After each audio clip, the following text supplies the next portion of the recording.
आज विवेकनगरमध्ये दत्त मंदिर येथे प्रभाग क्रमांक 8 येथे प्रचाराचा नारळ फोडला आहे आम्ही. आता आमच्या शाहूनगरमध्ये मी स्थानिकच आहे. आमच्या इथल्या प्रचार नारळ करताना काल परवा तुम्ही बघितलं की प्रचाराला काय मुद्दे गायबच झालेत. माझ्या आमदार सदाभाऊंनी सांगितले 27-0 करणार, काल आमदारांनी प्रेस घेतली 27-0 करणार. लोकांचे पार्किंगचा मुद्दा ह्यांनी काय कुठं काढला नाही, स्वच्छतागृह लेडीज नाही ह्याचा काय मुद्दा ह्यांनी काढला नाही, पाणी वेळेत येत नाही ह्यांनी मुद्दा काढणार. ते म्हणजे सत्ता ह्या पाण्यावर झाले त्यांनी मुद्दा काय राजकारण त्यांनी केलं आहे. म्हणजे लोकांची मूलभूत सुविधा आहे त्या तो मुद्दा त्यांनी डायव्हर्ट केला आहे. दोघांचं सेटलमेंट राजकारण चालू आहे. तुम्ही उमेदवार बघा, 9 घरात 20 उमेदवार आहेत आता. म्हणजे ह्यांना सहजसामान्य उमेदवार मिळत नाहीत का? त्यामुळं हे सगळी नगरपालिका दोघांचं ठरवून चाललं या.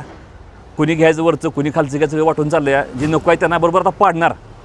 तुम्ही आता सर्वे करून बघा सगळा, तुम्हाला माहीत आहे कायच नक्कीच राजकारण चालू आहे. प्रचारातला महत्त्वाचे जे लोकांचे प्रश्न आहेत ते मुद्दे साईडला राहिलेत.